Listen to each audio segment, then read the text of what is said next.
Yep. Yes, He said. No, you Yep. have not. I don't know if I believe that answer though. Give us a quote, Flo. Go ahead. Thou shalt not pester agnostics. You should have gone with my scripture. Jesus wept. I thought about that one. I was like, damn, I should go with this one over here, but like there's so much Aquinas. Like, Where did Aquinas comment on Jesus wept? I'm sure he said it at some point. He likes to quote the he wrote Bible. like 120 papers or some shit. I don't know. Or writings. I don't even know if they're books or papers or what. But I've read them all.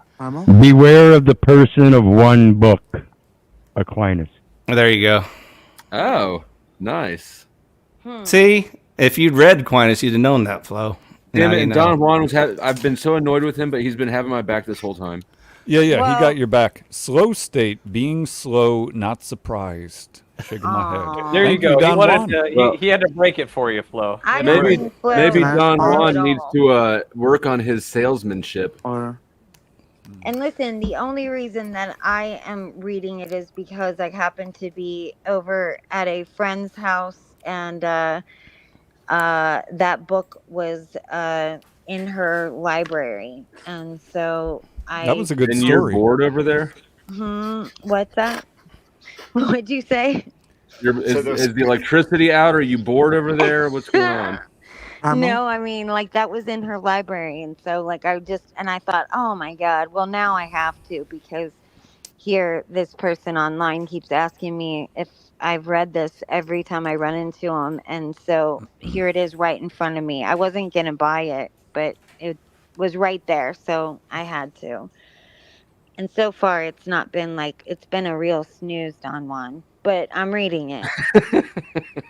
Just letting you know, it's not really like, it's There's not been- enough sex and violence in it, huh? Yeah, no. And yeah. thank you, know Don I'm a Juan. true crime No girl, such right? thing as coincidences, crispy. Oh, There you is go. there such a thing? I It was don't meant to know. be, he's saying. Yeah, I do think that there is such a thing as just plain old coincidence, but this one seems like divine intervention. Also, nothing is a such thing as luck, according to Based Oracle. So that's true. Keep that in mind. I'm in his cult, and I didn't even know he said that. Lucky you. But I'm I kind mean, of you better curious. get- you Flo better- has better get his moving on that book. cardinal hat on. He's got his thinking hat on. He's ready to fight fire. Let's do it, brother. He's got his cardinal hat on. I got my holy water here. Ready to go. He's got his holy water. He's got his cardinal hat on. He's ready to go against Flo. I got my I'll Pepsi. I got put my on the cigarette. same row to make this All that happen. build up, this better be good. I'm gonna go smoke a Catholic cigarette. schoolgirl This sucks. uniform. And thank you, Austin Murphy. Much love. Appreciate it. Oh, sorry. Just don't splash any holy water on me. It burns. All right, hey, Can I what's up, Terry? Can I respond to the topic at hand? Yeah, Go Alright. real quick, because then we're gonna let Flo and I-Fi get into it for a We're minute. gonna make out. Noise. We're gonna have sex. With regards to the Bible changing in nature, like as it's retold, I would agree with that. Yes, it definitely like changes the narrative or what is said in the Bible, depending on ethnic or geographical or linguistic backgrounds of the people who change, like, and the times in which they lived in too. So those are all very important factors. They live like the Renaissance, and like there was maybe many various interpretations of the Bible as the printing press made it more accessible to common people. Like when Johann Gutenberg created the printing press, he made it so that the Bible could be more accessible to, or other texts could be more accessible. It used to be an oral tradition for religious things, Yeah. religious texts, but like religious scriptures. But now, like with the printing press during the Renaissance era, like it was made more accessible. And I think, with regards to like the tainting of the stories, in India, even like with the main text, the Mahabharata and Ramayana, there's a north and south recension. There's an east and west recension for each. The for each- creation by yeah, I don't know, but are you just trying to say, like, for instance, when people don't know anything about religion, I always tell them to read the children's Bible. It's Right. so easy to get through, and it makes so much sense, and it has the most important stories in there, and Right. it's just a good way when they know nothing about religion whatsoever. That's what I always recommend. Right. Right. But I speaking have of printing also. presses, I want to address the money printing press that is Don Juan. So, based, have at Thank it. you, Don Juan. The Catholic Bible has been unchanged since Nicaea. Is that right? I don't Look at know that. about that because King James is the original, I think, and we don't use King James. The Catholic Bible or the Catholics don't use King James. Everyone King knows God James is spoke the 1610. King's English. Okay, King I James don't is know exactly what 1610. No that. I debate. personally have Yeah. a 1537 Matthews. Yeah, see, So I don't I know. think to have this to help this go well, I think I'm gonna bring Flow and iFi to the front, and I'll bring you everybody back up in a moment. But I'm gonna let those two have the floor and have out if you guys are good for it. So Let's everybody do it. hang Oh, out. I'll bring you back up. If it's a good time for you to dip out, just say so. But I'll let those two have the floor for now and hang out, and I'll bring you back up in a little bit. I have to dip. Thank you for having me on. Yeah, good to see you, Tarif. Good, appreciate you, man. nice meeting you. All right, funny hat. Let's do this. You want to tap out now? Yeah, you win. Right on. What was your objection to anything I've said thus far? So your claim was that you had faith because you have faith in things that were written to be true, right? And my point was that Yep. your faith is flying in the face of your experience, which contradicts, say, your entire life's experience contradicts walking on water, virgin's birth, things like this. So Hence the requirement for faith, because again, I didn't see Jesus, but all the science tells me that's not possible. So how can this be? So why do you think that this is worth having faith in? It's not so much the miracle itself, though that is very important to some people. I'll go ahead and take that. So let's say I was a super skeptical person, and if someone made an extraordinary claim, I would say, what? You need extraordinary evidence to prove said claim. So if someone claimed to be either God or a messenger from God, what sort of evidence do you think they should bring with them? Well, I don't know, but it would have to be more substantial than it would have to be substantial enough to overcome the fact that what they're claiming flies in the face of my experience, and also and not both that, like, for instance, walking water, both that I've never seen anybody walk on water, and also that I have seen almost every religion be agree, and even you'll agree. Everybody agrees that everybody thinks they've got their own. They have the truth, and they'll agree that everybody else is at least confused, if not just straight up fraud, right? Depends on who you ask, but yeah, I know what you're getting at. Right. So basically, we've got experience that says people don't walk on water, and we've got experience that says people do lie through religion. Correct. We've got perfect experience in both these things: religion being false, and in miracles not happening. Or just being fraudulent, for gain. Like they could have been scamming them for money or fame or whatever. Yeah, and for so sure. I was trying to be generous by saying. Yeah. That's definitely one of the arguments that has been beaten to death. Many an atheist has taken the claim that not only I'm not atheist, I'm agnostic. Oh, well, you know what I mean. Anti-religious. Let's put it that way. Yeah. Yeah, you are.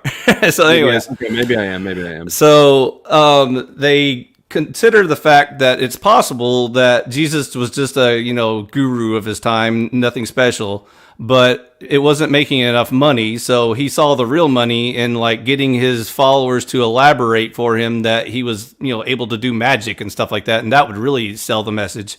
And so not only was he a scam artist, he was one of the best scam artists of his time in order to get people to die for him, since that's what they ended up doing. But Anyways, yeah, we take that into consideration as well, including mass hallucinations. All the apostles were tripping on mushrooms and stuff like that. So my question is, how did you overcome that?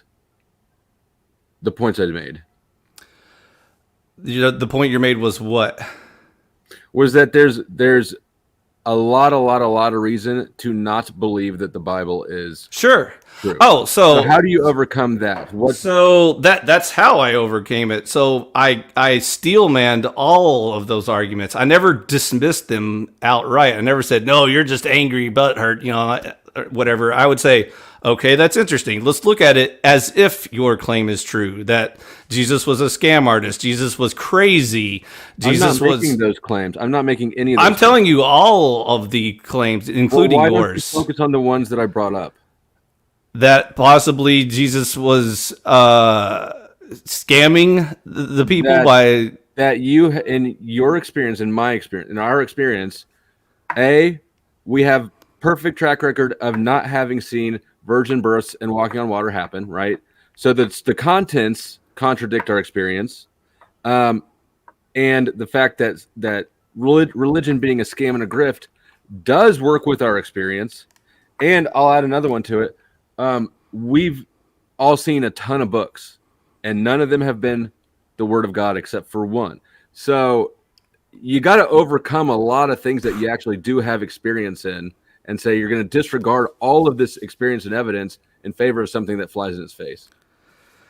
So all you're doing is reaffirming the fact that the trial of faith is probably one of the most difficult for humans to overcome, because again, as a common sense, rational, logical person, you're making the argument that no one should believe these things because, come on, people, we know science, we know what can happen, what can't happen. So why are you giving in to these obvious fantasy claims or magic talking? I would think that there's some underlying thought process as to why you chose to override all that stuff in favor of this, right? Again, once you steelman all the arguments, not just that one, but all of them that it could possibly be, including mass hallucinations or just plain old myth creations of, some writer of the time trying to create this, savior person just for political motivation or whatever. We've considered all those arguments and all those debates. It still doesn't explain the accounts. So once you actually consider the accounts, you have to look at the nature of the accounts. They aren't done in secret. They aren't done in conspiracy. They aren't done in, any of the formats required to propose those sort of ideas. Because once you present information in public, there is no more debate about who is able to see it and what they saw. Now, there is debate about whether or not... What's that? Of course there is. People disagree about what they saw all the time. No, this is where you have to draw the line somewhere, Flo. You have to say, okay, I don't buy it when it's just Peter and Jesus, but when it's Peter and 12 people, now I'm a little more open to it. Now when it's Jesus and 1,000 people in his audience, now I'm a little more convinced. And then it does not matter how many people the Bible says were there and witnessed it. We're still talking. It doesn't? No, not a bit. Not a bit. We're still talking. Do you understand how witnessed accounts work, like in modern day judicial courts? Yeah, but we're not there. This is a 2,000 year old hearsay is easy to dismiss because this is one witness. It's a book. The book is the it's witness. Not one witness. You can say that the book says there was 10,000 people there, but that doesn't mean you have 10,000 witnesses. You still have one source. There are plenty of religions that you can easily dismiss because it is hearsay of one author making claims by themselves with no one else witnessing anything. I agree. That's what this is. This is a book that is saying that there's lots of people who saw it too, but you still only have one source. It's one witness. And so is the biographies of George Washington and of Julius Caesar. It's a book that says there was lots of people around in his court and they were in his army and they were a citizen of his kingdom and they saw things happen and their mother was there.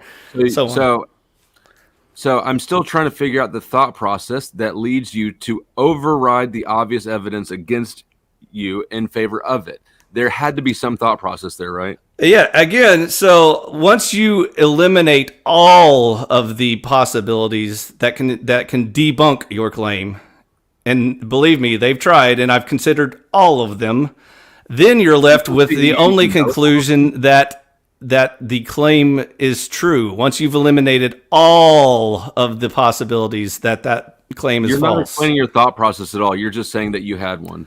No, I'm saying that it started with what you had, and that's why I already gave you the spoilers. There were many other ways to try and debunk the claims of Christianity, including mass hallucination, myth writing. Stop going there. Stop going there. I'm giving you more ammunition for your argument, so it sounds like. I don't want more. I don't want you to help me with my side of the argument. Okay, it's just the miracles. It's just the miracles. That's the only thing you have a problem with. You don't have any problem with Jesus being a real person. You don't have anything wrong with it. Everything his teachings were accurate. You just have a problem with him walking on water. I'm saying that this is not the word of God. And we know that because we're familiar with books, and none of the other books are. We're familiar with religions, and none of the other religions are. Answer my question. So, is it just the miracle parts? Everything else you're okay with. You're okay with the man being real, everything he said being true. Only the miracles didn't happen. Is that the only part you have a problem with? Yes or no? The whole claim that this is the word of God and this is the Son of God, but also God. Like the whole thing. Like I'm okay with some of the people in the Bible being real historical figures. That's fine. I mean, that's certainly true. That's a good start. But the religion underlying there's religion and the history, right?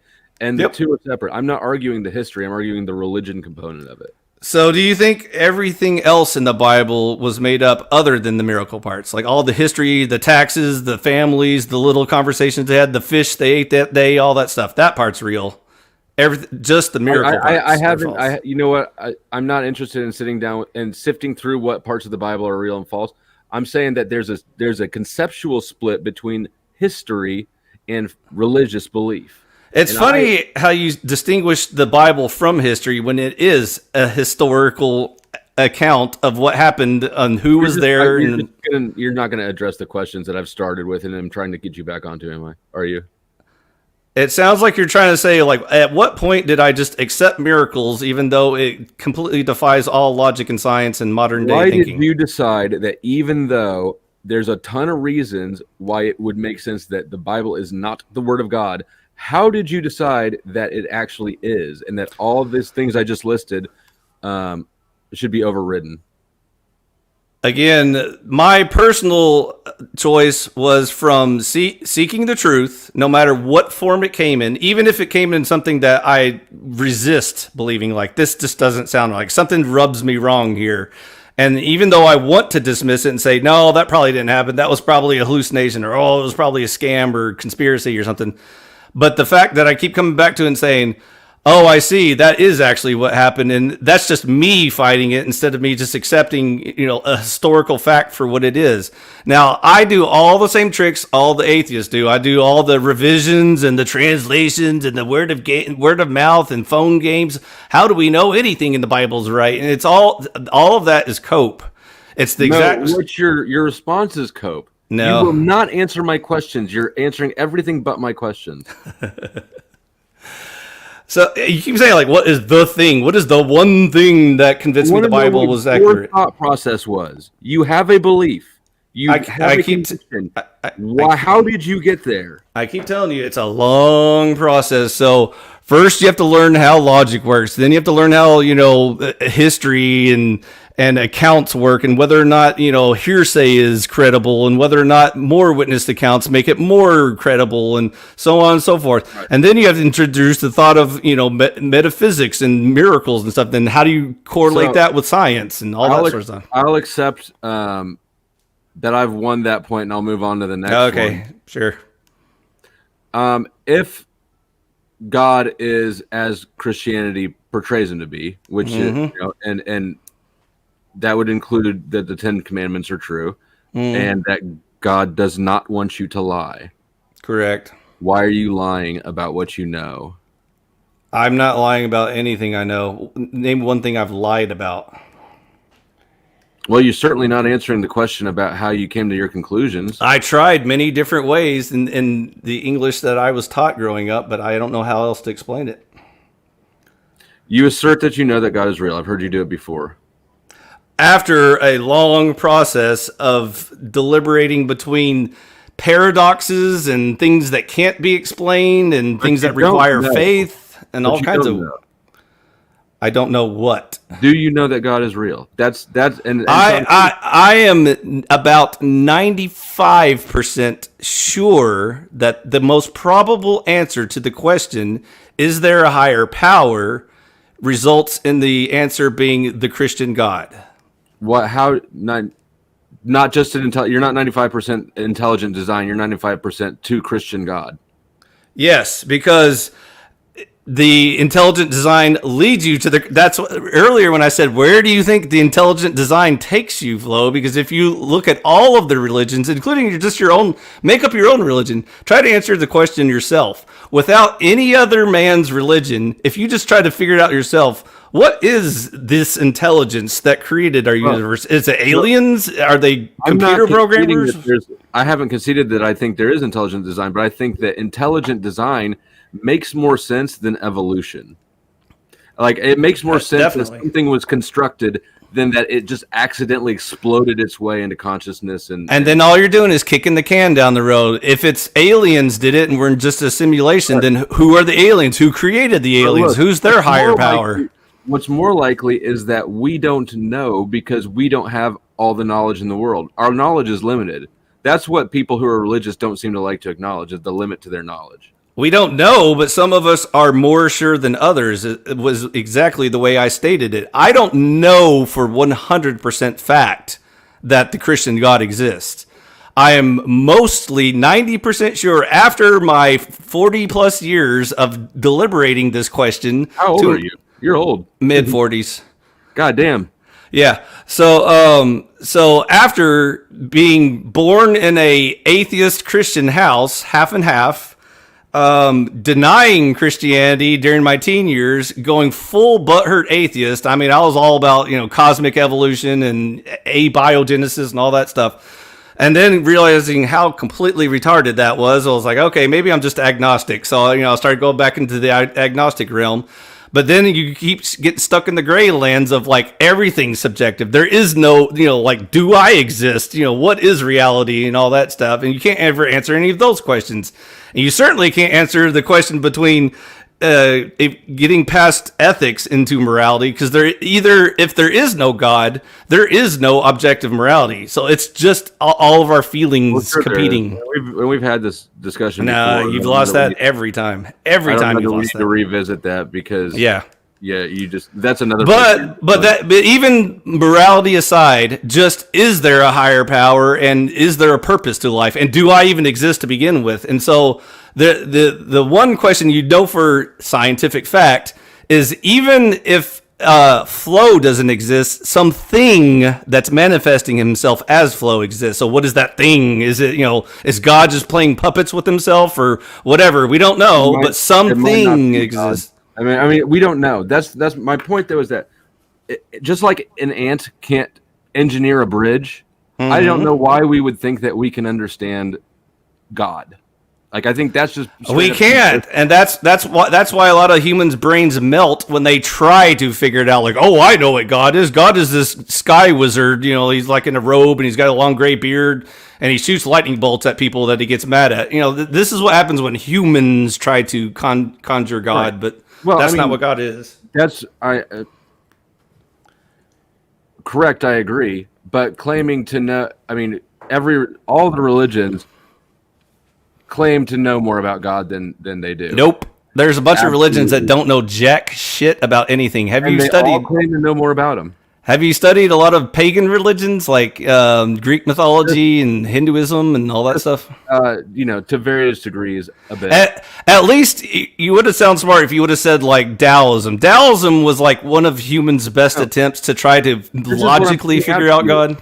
Is that I do kind of have a soft spot for Taoism, but Christianity is not exempt from your attitude towards the other religions. Again, during my atheist agnostic phase, I treated all religions equally. I assumed they were all fake, they were all made up, they were all hallucinations or just retarded ramblings by some drunken idiot or something. And so I observed all of the evidence and history and claims and internal logic and external manifestations and all that sort of thing. And slowly but surely, I kept creeping back into Christianity because it was the only one that actually provided answers to any of my religious questions. Let me land this here because we keep looping back on how you did a bunch of research and you've addressed all the questions, and so now you know. If God is the Christian God, right? Don't you think it would make more sense that having faith would be something like having the faith that we know as much as we're supposed to know, and that if we're supposed to know more, God will show it to us, instead of having faith in the book that you got from a man?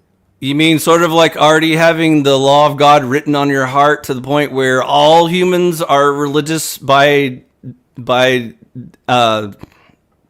starting? What I mean is actually having faith in God that you will know what you need to know when you're supposed to know it, and not trying to get ahead of the game and force fit some belief system that doesn't actually make sense. And so that the problem of the test of faith, which is probably the hardest test a human can ever take, I agree, it's not for everyone. And certain people, certain control freaks, for example, speaking of psychology of religion, simply won't accept that leap of faith, first of all, because it sounds like turning your brain off and just, being a sheep and like, oh, believe anything you tell me.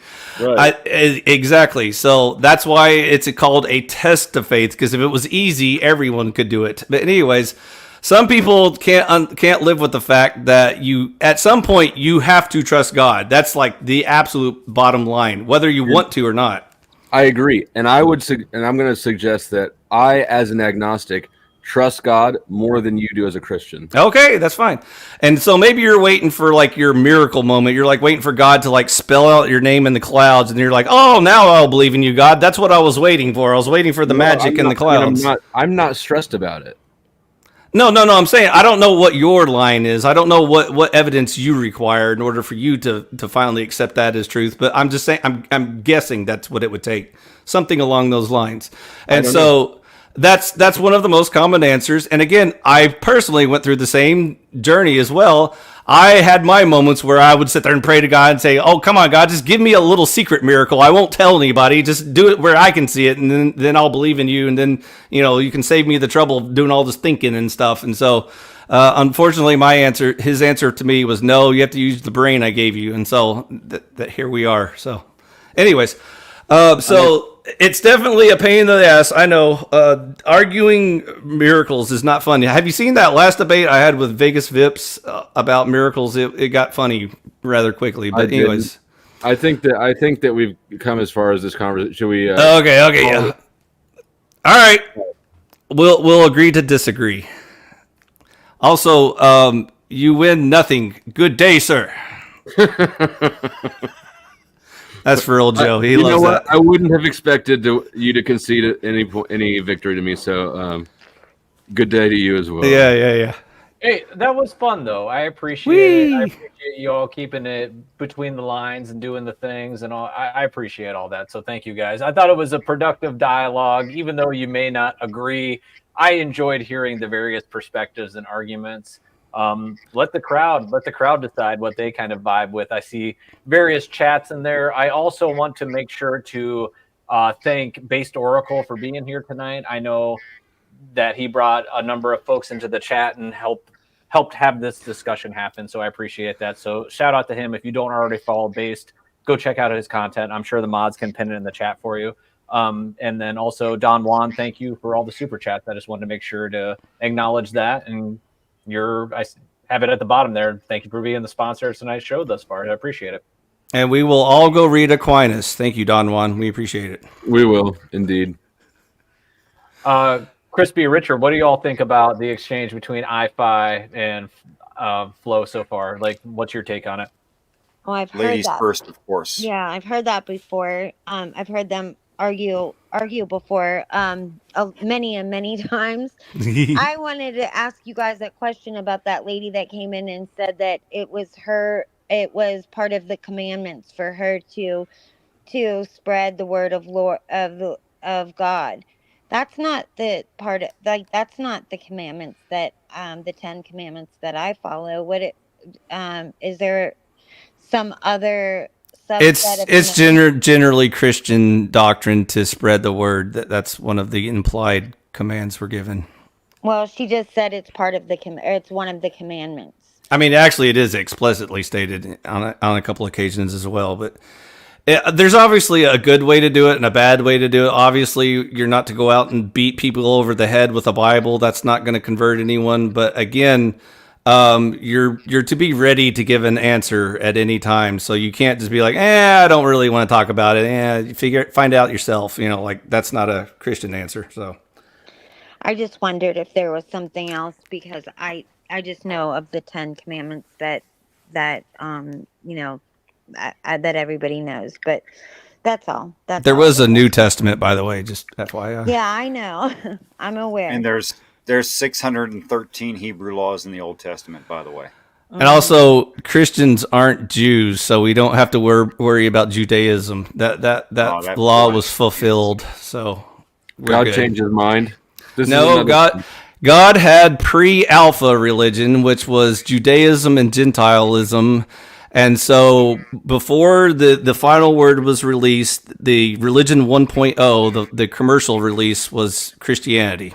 So now there's no more guessing, there's no more divisions, there's no more excuses. All the bugs got worked out. So Tom, somebody enjoy. Catholics don't Something know appealing about a religion that builds a hat in, because for us guys that start going into the bald, into the back of the skull here, there's something nice about that just being built in. Like, hey man, I got to wear this little cap. I'm not gonna lie, that there's something appealing about that. That is nice, isn't it? It's very nice. I think it, and it's a good look. It's a nice, neat, cool look. I like it. The yarmulke, is that what you're talking about? The yarmulke? And it's less interference with God. Now you got a clear signal going straight to your skull, so it makes you more holy. Well, I mean, it's better than a tinfoil hat. I mean, that's what I've been told. So, but yeah, then you're Don Juan. If I'm going to buy that fucking book, I expect more than a $2 super chat. I bet Flo, I left this up there. I bet he'll give you a hefty super chat if you come up with a copy of it, just ready, holding it up right to the camera there. I bet he'll bring it. Like Don Juan has been yet to fail on the super chat front, so I know. I think he'd probably keep good to it. Yeah, and he does it very nicely because he just peppers the chat with $1.99. With every question he has. That's what I'm talking about. We need to get him on some of those Ike-sized donos. So even though he does it. Even though Body Yoder already left, now we can make fun of him. So, Flo, what are your thoughts on the love deity? Does that sound like a compelling religion? Oh, that remind me his position. I've heard it before, but he's a love deist, in which he believes that love is sort of like this Gaia nature spirit that's not really like a person per se, and so there is no religion to follow. It's just more about knowing what love is and becoming one with love, and that's the final true answer to all this religion. I think it's true in a sense, but I wouldn't say that it I believe that that we get created in God's image. I think that means I think that there is some truth actually in the Bible. I think that being created in God's image means in a creative capacity. Good job, Flo. Thank you. And that we co-create our reality, and what we give our attention to, it creates more of. And I think that love is a more pleasant one, and that people who focus on love are happier. People who focus on hate get more hate, and it ends up in their own destruction. So I would say that there is some truth to base take, but not exactly what I believe. See, I think Flo is coming back to. He will come back to. This is not a Christian belief, and it's not a new one of mine. I know, but I think that way because you were baptized. You're optimistic. Yeah, I'm getting further away from Christianity the more that I. You're gonna come back. Okay, fine. Okay, thank you for agreeing. You're right. Well, stick with the intelligent designer and see where that leads you, because again, you're not going to find it in Brahma or Allah or any of those other ones. This is the mental schism we're having. Well, don't you think that the answer is in one of these things that we have easily available? I don't think it is. I don't think we understand the answer. I agree. What do you think? I certainly don't think it's coming at us through an institution. What do you think Christianity gets wrong about God? Literally fucking everything.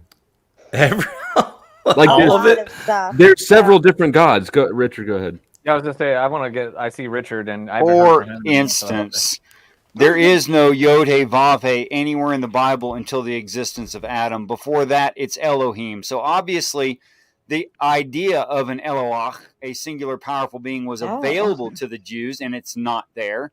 And instead, they use the plural Elohim, and it verified in man and woman in our image, male and female. So unless you're going to say that your God is both male and female, which I don't know how you would justify some statement like that, then it has to mean only angels. It can't mean God. Do they know the Hawk Tui girl? I'm sure the angels are aware of all of us. But I think the image. I think the image is sapience. It's not talking about physical parts. I just meant with that, with the. That's all. If it's only emotional awareness, then why does the word not have anything to do with emotional awareness, but only has to do with like looking into a body of water at your own reflection, or the mirrors that they had at the time, which were poor. Narcissist. Is that how you pronounce it? Narcissist. Oh, narcissist is the practitioner. The narcissi. That looked in the body of water. Yes, that's. So the reason why I asked you, Flo, about the love deity was, let's take the Christian God out of the equation for now, and let's say we're contemplating, society and how to organize the rule of law and stuff like that. Since we have no idea what morality is, let's try ethics. Yeah, so we do know what morality is. What is it? What is morality? It's the same thing as ethics. It's They're the same not. thing. It's the opposite of ethics. No, it's not the. This is why religion fucks up people's morality. Like, morality is not complicated, and there's a very practical reason for it. It's not until you introduce this arbitrary God's desires that people get confused as fuck and end up making terrible moral decisions because they get confused and lost. So can you have morality without having religion or without having 1000%. A higher power, the highest power. Without the highest power, can you have morality? 1000%. People don't. I don't know why you rephrased it. Okay, let's take God out of the equation. Now that's just all of us humans. Let me explain what morality is to you, since you've been brainwashed and you've forgotten. Okay, what is it? Morality is the rules of society. Basically, it's like the laws of nature, but it's for the interactions of society. And you will have a weak society if people are immoral and betraying and backstabbing and harming the other people within the society. What are the laws of nature? If you're out on a desert island alone and there is no society around you, you cannot do something immoral because it will affect nobody. So I can't lie even though there's no one around? Correct. You can't lie. There's nobody to lie to. There's nobody to deceive. I can lie. I can lie to myself. You are lying. You can say things that are untrue, but you can't believe them. You can't. Sure, I can. You can be self-delusional. That's false that you know is false. Sure, I can. You don't know what free will is capable of, good sir. Doing it right now. I'm doing it right now. Intent is necessary for lying. Have you never heard of bad faith? I thought people use this phrase all the time. No human has ever been bad faith before. I think you're stretching definitions, and you know it. Am I lying to you? No. You're kind of. You're being disingenuous. I'm trying to get Flo's gears turning because he's like, wait a minute. I don't know why my gears turning. My gears aren't stuck. So why does morality require another party present? When did that become the rule? Well, I'm explaining what morality is to you. You don't know what morality is. You just think it's what the book says.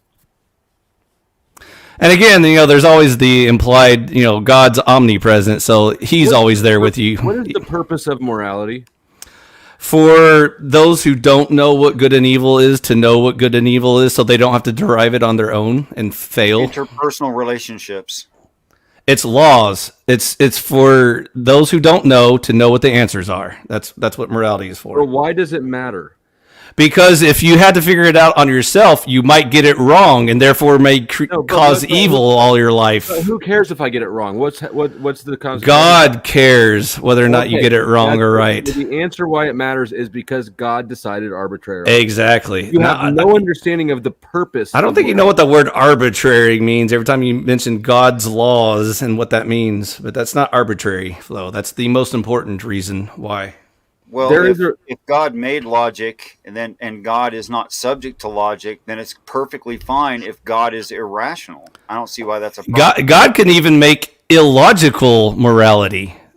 That's not a requirement of morality. It is possible. Just it what is God conceivable. happened to say. So, for example, humans can. Hold on. God said that the law is written on your heart. So even God says you already understand this. That's for man to already have like a leg up in the discussion, because if we were just monkeys, we wouldn't even be able to conceive what good and evil are, even if it was explained to us. I don't think that you can conceive. That's what I'm saying. You can, because you already have that innate ability. You already have that. I've heard you. We've gone through these moral exercises. I heard you say it's better off for a parent to let their child starve to death than it is for them to steal food for their child. Correct. I heard you say that. What? That is your morals are That's fucked. wild. That you That's said wild. that. Hey, and I know Crispy has to bounce, so Yeah, kind of let yeah. her Later. get a Thank parting you thought guys in here so before much, she and goes. thank you for listening to my babble. I appreciate you guys. I didn't want to interrupt, and but thank you. I appreciate it. Yeah, appreciate you, Crispy. Don't be Later. a stranger. Okay, I won't. Bye All bye. right, later. So there is a perfect example of something that sounds illogical, but doesn't matter because it's the moral answer. So again, God didn't say, if you come up with a good reason to break my rules, then go ahead. He said, just don't break the rules ever, period, for any reason. No, God didn't tell you shit. Yeah, he did. He said, Did don't not- steal, don't kill, don't lie. Who gave you your first Bible? Some dude. Okay, exactly. Well, you won that argument, Flo. I mean, God didn't can't tell rebut you that. shit. My point. God didn't say a fucking thing to you. What if God told some other dude, and then some other dude told that other dude, and they wrote it down? Would that be good enough? I would think if you have faith, you would believe that God would tell you. And in fact, he says so in the book, right? He says he writes it on your heart. He's told you that he told you. He told me that. Have faith in God. That's why you That's- trust man. That's why I can intuitively figure out that some things are nice and bad. Like killing is probably wrong. I don't have to read a book to figure that out. I already knew that instinctively, and so that's the part written on your heart. What is it about that you think would cause you to know instinctively that's the case? Might it be because it causes harm to somebody else? Possibly, but you have to define harm, and then you have to figure out whether or not that's the overriding rule. Because again, you causing harm to your child by not feeding them, by stealing from your neighbor, seems to strike you on all the wrong chords. You're like, this doesn't make any sense to me whatsoever. My logic says veto. It's actually appalling. Your ethics are appalling. Your morals, whatever you want to call them. Would you be willing to kill to feed your child, by the way, Flo? Just curious. I would absolutely. I'd kill all of you to feed my child. If I needed to. Absolutely. There you go. And see, there's your ethics versus God's morality. You wouldn't kill or you wouldn't steal to feed yours. That's fucked off. I would not endanger my eternal soul just to temporarily cause my child some comfort. That's true. That way. Because priorities. You are more scared. Go ahead, Flo. And then I want to let Denizen up. You're more Dennison. Oh, this is going to get wild. You're more scared of the ghost stories you've been indoctrinated into than you are for the well-being of your child. You're more afraid. Why I don't like religion. You're more afraid of approaching God in honest terms. Let me push back in a different way before Denizen comes up. Do you think that God would want you to provide for your children? Yes. So if that meant having to steal to provide for your children, that would be not in accordance with his correct ordained. So even if it was your failure is the cause of that terrible thing to happen, that's on your head. And so let's go with the proverbial apocalyptic situation. Of Okay. there's a box of food in a car. You don't know whose it is, but you know it's not yours.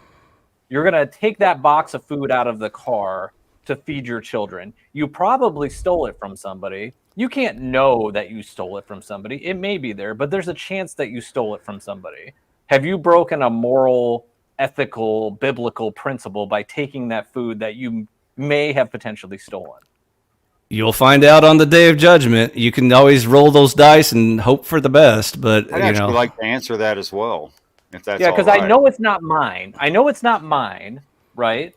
I know it's not mine because I didn't procure it in any sort of way. I found it. And then there's and don't like I'll probably F this up a little bit, but we talk about God providing everything that you should need, right? Mm-hmm. So in that way, was God providing what you needed, or was that you stealing from somebody else? And I'm just kind of like dipping my toe into this moral question of it, I guess. That's why God gave us brains, because it's not always a clear, easy answer. Sometimes you have to stop and think about it. Like, wait a minute, does this involve more complicated thoughts? And so that's that's what religion is. You just nailed religion right on the head. If it was just simple and easy, it would be like science, where we could just be like, oh, 1 + 1 = 2. This is easy. Religion is like, okay, here's a set of moral codes, which at many times in your life will be illogical to you. You won't understand why you're doing this, other than God told you to do it. You don't understand why you're doing it. A man told you to read this book. Do you know how many separation there is between God and you in this situation? 5 minutes ago. You missed the point, Flo. So again, sometimes God will give you a command that you can't find the logical conclusion of why he told you to do that thing. I'm still trying to figure out why you think that these are God's commands to you. That's a whole separate debate. But anyways, presuming we went through the steps to get to the point where we're convinced that it's God's law, now is it logical? Yes or no? And sometimes it's not. That's the point we're currently talking about. I want to hear Richard. He might. Go ahead, Richard. I'll bring up Denizen while you're going, and then I'll kind of pitch it to him. So, Richard, go ahead. Okay, so I find it very interesting how grammar works and how much of the English language is actually adopted from other grammatical forms. And actually, Hebrew is one of those we took a lot from. So I'd like to point out or ask you to notice something. There's nothing grammatically wrong with me saying, primal, thou shalt not kick me off my channel. Okay? Now what did I mean by thou shalt not kick me off my channel? You can't do it. You can't do it meaning what? Yeah, I mean, to me, it means I won't do it. I won't click the button to kick you off the channel, I guess. Okay, now, well, no. You got it wrong. You won't kick me off my channel. Oh, okay. Now, So if I said the opposite, if I said, primal, thou shalt not kick me off your channel, what am I saying? I can't kick you off my channel. But is that true? Are you able to? Well, I'm able to, but I shall not do it. So one is I'm trying to compel you, right? Right. I'll make a choice to not do it versus I can't or have the ability. Right. Yeah. But the other one is a declaration of your inability. You literally can't kick me off my channel. Now take that problem right there and apply it to the text of the Bible in an internal critique. God owns everything. Thou shalt not steal. But then interject free will. Hold on. You're jumping ahead. Yeah. You're jumping ahead and you're missing it. Not to insult you in any way. No, go ahead. Okay, so if God owns everything, in order for you to steal from God, you'd have to take something off the planet somehow. Right. And I'm not even sure that would help you. Right. Okay, so if it's a declaration of inability, thou shalt not steal, because everything's his. Thou shalt not kill, because he can restore life, etc., etc., etc. We've locked into this one way of thinking about this and not considered the rest of the text in comparison. That's my point. Yeah, I think it's a compelling argument. All right, open it up. Kind of, I had brought up a couple people, but it looks like Denizen fell off. But Ava, welcome. Beans, welcome. I appreciate you all coming up. Thank you. You might want to jump in now before we get going again. If you got something, let it rip, because I feel like we're gonna get going here. I was gonna wrap it up, but we keep digging into deeper things, so I'll kind of. Oh, by the way, most of you already believe in my God. You just may not know it. And I think that's a really compelling thing, because I've always had a bit of the mindset of, maybe we all believe in a somewhat similar thing, but we call it something different. I think that there's an interesting thought process to, hey, do all these concepts all link into the same thing, and we're kind of going in the same direction, but we haven't identified yet? I don't know. Because of necessary biology and what human beings actually need, yes, there's commonality. And before anyone calls it love, be sure you define love before you claim that one. Well, Based will tell us that it's a God of love, right? Like, anyway. I wish he would tell me about his God, because he keeps selling me on it. But when I ask for details, he's like, all you need is love. How I feel. I could tell you everything about my God if you want to know. Shut the fuck up. He's got blue eyes and he likes long walks on the beach. Hey, and I don't know, but I appreciate you. I don't even remember what I ate for breakfast this morning. So if I said something accurate, then let it rip. Man. Let it Yeah, I'm not gonna lie. I don't even remember exactly. I've been waiting for a minute to come up here, but dude, something that I-Fi said? Oh yeah, it was like, that's why God gave us brains. And I'm like, what if it was someone with Down syndrome? I believe that falls under the child category, which is not held accountable. So I think that's between them and God. Really low IQ, but they're not technically. Like votes Democrat? Like, give me an example. What are you talking about? Like sub 90.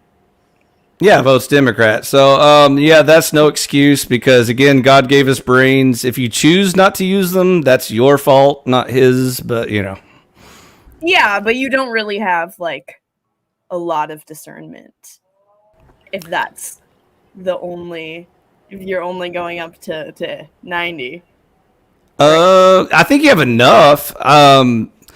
In the church I used to go to, they made a very clear point that, because one of the topics of debate was the age of accountability, and so that's still a hot topic, by the way. That'll never be settled. But anyways, the general consensus is that, like, once children reach the age where they have like reading comprehension, those are the early signs of accountability, because when they can explain to you the concept that they're reading and understand it in themselves and make that free will choice, that's where the accountability starts to kick in. So it's actually pretty young, but a lot of people think you don't really become accountable till you're like an adult, like you're 18 years old or something like that. But most humans are pretty accountable by then. They know what they're doing.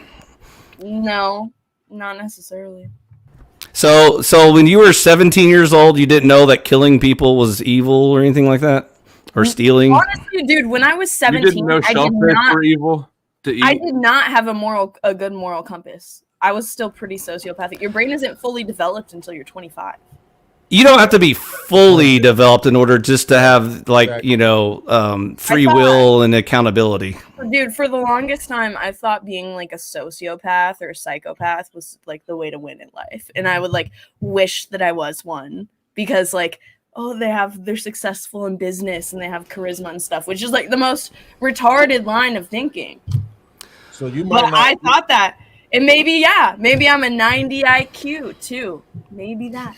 But you really don't need a high. Right. You might not be willing to accept this, right? But I think the people who move the way that you say you were moving, I think that's more of programming than it has anything to do with your ability to be accountable. Right. I think that's the point that he was making, is that by a certain age, like, let's say and I'm going to go even younger than that. I'm going to say you're 5, 6, 7 years old. You go to the store and you steal something. Guess what? You're trying to get away with it. You're not just walking in the store, grabbing something off the shelf and walking away like a 1-year-old would do. By 5, 6, 7, you're grabbing it. You're looking around to see if anybody is seeing you. You're putting it in your pocket. You're trying to get away with it. So that means that you know it's wrong. And that's why it's such a hotly debated topic, because some people will say as early as like he just said, the general consensus is like around middle school is when children start to develop the ability to fully comprehend and understand the consequences of their actions, and therefore can make individual free will choices, as opposed to most children, just follow their parents' example, don't think for themselves or whatever. Even or that just people larva. Yeah. And so that's why you have people say, even up until like adult age, like 18, 20 years old, they're not really accountable until that age. And there probably is a good argument for modern society. I mean, a lot of modern adults that are like 30 years old that think like little 4-year-old children, I would say is a hard sell, because it's hard to convince me that those are fully accountable adults. But, I don't know. It's up to y'all. Yeah, well, I mean, my point isn't that it's like, oh, I had no idea that murder was wrong, like, obviously, but then there are gray areas where people don't have fully developed, like, empathy or cognitive abilities. But if morality only comes from God's commands in the Bible, then there should be no reason why it's more obvious that you don't murder than it is that you don't eat meat on Fridays or whatever. Besides, when it comes to this guilt, I-Fi, and you know me, I'm not coming at you. I'm just come at me, bro. I'm cool. Argument. Well, I'm not interested in just coming at a person. That's okay. It won't hurt my feelings. Go ahead. How do you exegete my people perish for lack of understanding? Ooh. That gets into the problem of ignorance. So a lot of humans try to plead ignorance to God and saying, Wait. Understanding and ignorance are unrelated topics. The lack of understanding is different than ignorance. Okay, so there's things you don't know at all, and you can't know them because you don't know they exist. Fine. Are you saying incapable of knowing? Incapable of knowing? Is that what you're trying to phrase? Yes, there are certain things you're unfamiliar in as far as their existence. You literally can't go find out about them. You don't know they exist. Like God. Okay, but that would be an example of ignorance. Fine. But I'm asking about the biblical verse that reads, "My people perish for lack of understanding," which is you're aware of the thing and it's passing you by. Oh yeah, I always try to separate stupidity from ignorance, because again, there's a difference between knowing what God's word is and just rejecting it, as opposed to just not knowing what God said. Period. And so I was curious which one you were asking about, but I'm not familiar with that verse. I'm not familiar with that verse right off the top of my head. I would need to know the context of it. To be fair, get back to me sometime. It sounds like, again, many times people will object to God saying, but we didn't know X, Y, Z. How could you hold us accountable for these things? And so Bible verses to back that up, that a person, if they're completely ignorant of the truth of the thing, will be judged on their actions during their life. That's why God reminds humans time and again that, it depends on the context. So some humans were born before the word was preached. And so how would they know what God wants?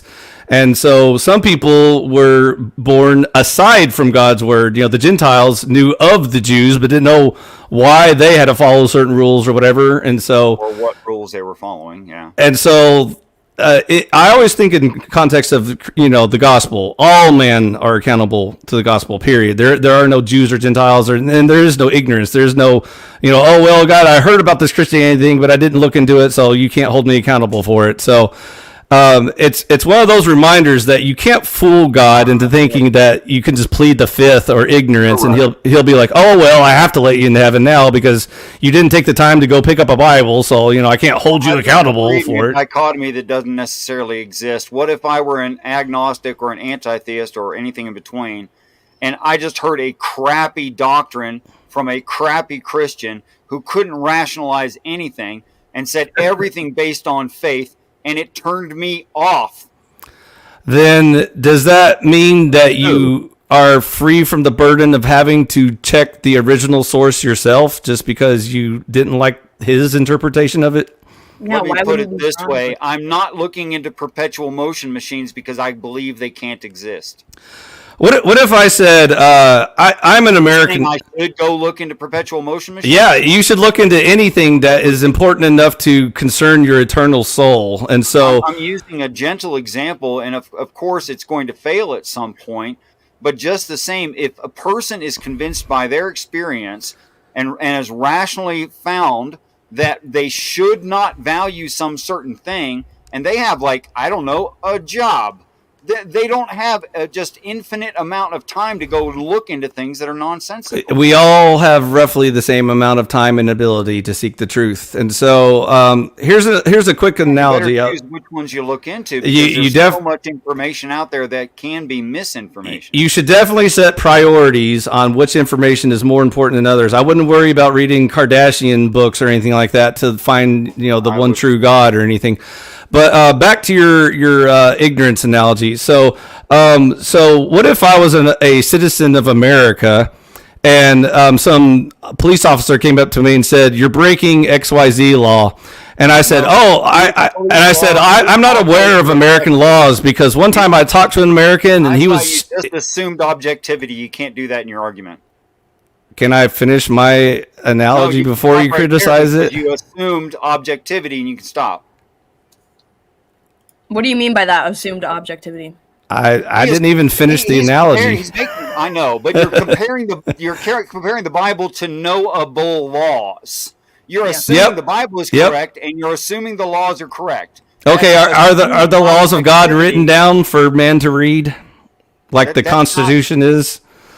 That's not the right question. Or your local codes, are those written down for man to read? Yes, they exist. There are thousands, sometimes thousands. Okay, can I finish the analogy before you complain about it? So, anyways, if I said I didn't bother to read the Constitution or any of the silly American laws, because one time I met an American and he didn't know anything about American law and he was retarded and said stupid stuff, so I just dismissed all of anything he was talking about. So I'm not held to any of those laws. Is that a good reason? Analogy fails. Okay, go ahead. Instead of retarded person who knows nothing, you'd have to be talking about the police officer's ignorance. Because what I said was... What if the police officer was wrong? Studies the Bible and just says dumb stuff. What if it was a police officer that should know the law and still says dumb stuff and gets it wrong? Does that mean you shouldn't read the law? Okay, now that was a fair comparison. Now we've gotten somewhere. Okay, let's go with that one. Okay, but what if I ran into 20 officers, one right after the other? Then you're in Chicago. Well, maybe so, but it happens to agnostics in their familiarity with Christians all the time. So this gets back to the psychology question, Primal. Do you see how many people reject Christianity because they found bad examples of Christians? Like Christians that don't know what they're talking about. Do you really think that's the majority, though? I would agree. Yeah, that is the majority. I agree with his point. I think a lot of majority people, of people who reject it I think a lot of Christians do. Oh, sorry. Go ahead. Yeah, I don't think that the majority of people who reject it because they found bad ones. I think the majority of people who reject it because it doesn't make sense to them. It becomes illogical. It's like Santa Claus, right? It's like the fairy godmother, the tooth fairy. Like if the police officer constantly contradicted himself, right, Beans? Yes, absolutely. Yeah, I agree. I think the burden of quote unquote, as a Christian person, I'll say this: I think the burden of proof is placed upon me to convince you that my idea is the way. And if I don't do a compelling job of doing that, then I have failed in my quote unquote duty. I think that's the burden of proof is kind of with me. That intellectual honesty is so refreshing. Yeah. Yes, but it is intellectually honest, but at the same time, I don't know what word to use to describe it right here, but I'll say this, Primal. I think that it's based on the fact that that's also your belief. Yeah, and that's hard. That's hard to and that's hard to portray. Like, hey, how do I make you believe what I believe? I don't have a great way of doing that. I can say, here's what I think, and here's the reasons why. But the hard part at the end of the day is I'm trying to get, like, if I'm trying to bring you in, I can give you my best pitch, but I can't make you believe something, especially if it's going to be, you'll have like the quote unquote, hey, sell me on your imaginary sky daddy. And I'm going to have to come to a point where intellectually I can't show you like here's the thing. I Right. can't give you like here's the proof. Like Mhm. you have to take a little bit of a leap. And if I can't get you to do that, then I've kind of failed in my duty. That's how I see it. And that's very and like he said, the intellectual honesty is very refreshing, because one of the things that I see a lot of people, theists, get frustrated with when they're trying to convince you is that when you don't accept, when they say, when you ask them, well, how do you know God is real? Well, it's my experience. Well, how does your experience convince me? Right? I know Mr. Beans, I'd like water to is push wet back on because if that. you throw I know water is wet because if you throw it on me, I can feel that it's wet. You don't have the ability to do the same thing with your belief.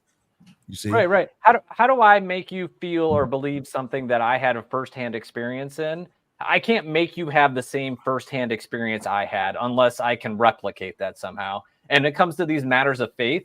How do we ever replicate some of these things? It's very nebulous in my opinion. This is how Christians argue. This right here.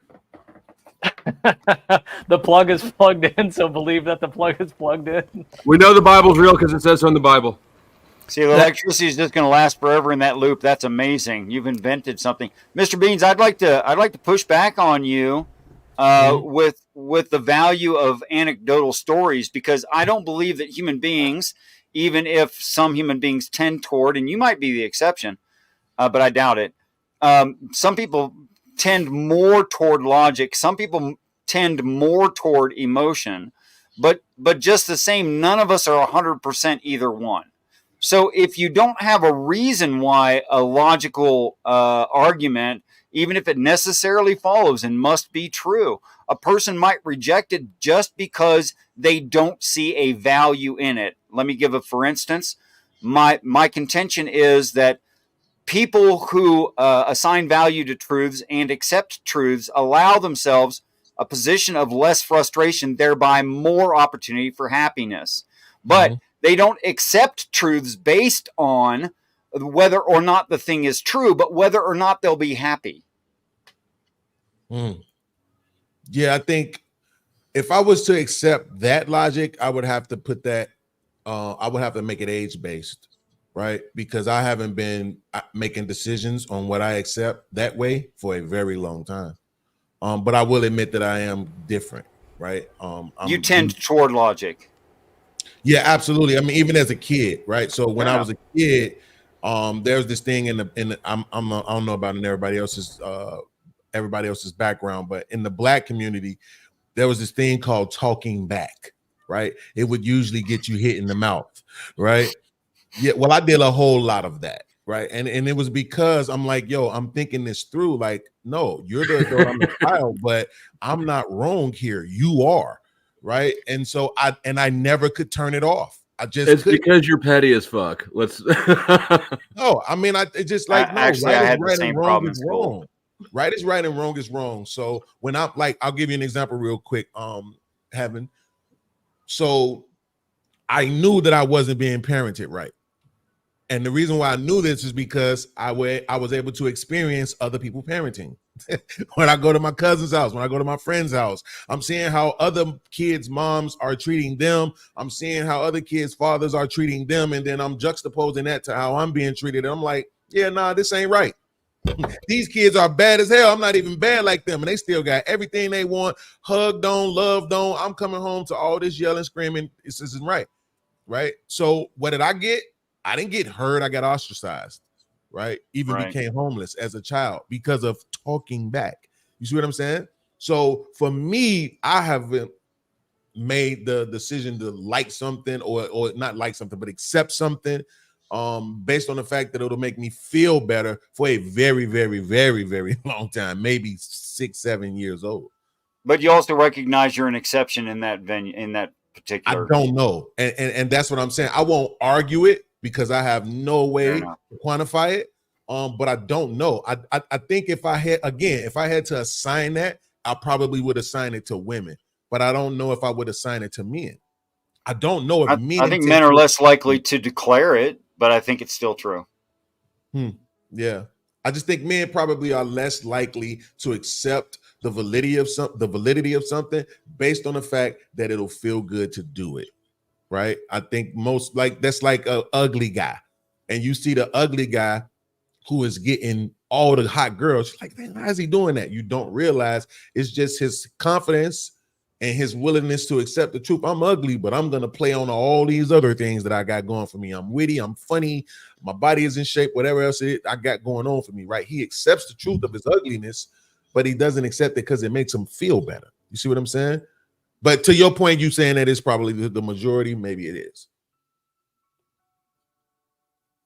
Yeah. Sorry for the tangent. No, it's a great topic. I think this has just been a great conversation overall. I do want to say I'm going to be kind of wrapping this up here, but if you want to see continuation of this conversation, I know Flo is going to be opening up his show in just a moment here. So I encourage everybody. Warning? What's that? Was that my 2-minute warning? I guess I figure we'll kind of like put a bow on this little portion of it, but I want everybody, if you aren't already on Flo's channel, to go over and check out Flo. He's going to be continuing the conversation. Beans, I know you have a podcast. Go check out my man Beans. Check out all his great content. I know iFi's got a channel. Go check out his content. Demolish, do you have a channel as well? Yes.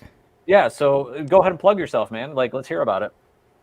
Okay. I was an atheist until age 42, at which time I was shown a reading frame which justifies all ancient religions in amongst themselves and against reality, requiring no defeat or warping of physics. It's actually really interesting that all of these stories in their original forms, in their original words, support the argument. And that's pretty much all I argue about.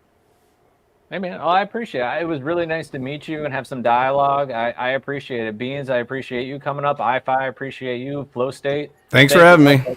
Yeah, I appreciate you guys. Any kind of parting thoughts before I kind of pitch this over to Flo's channel? I want everybody to get over there and keep the conversation going. I just got to get to bed is all. Yeah, ditto. My outro is going to be one parting thought was I noticed that a lot of people reject religion not because they don't agree that your claim is true. They can't find out what's in it for them. And so when you don't give them a convincing answer of like what you have to offer them. You better be coming over to my channel after that fucking nonsense. I mean, it's past my bedtime, but okay, I'll come over for a couple of minutes. But anyways, that's more kind of back to the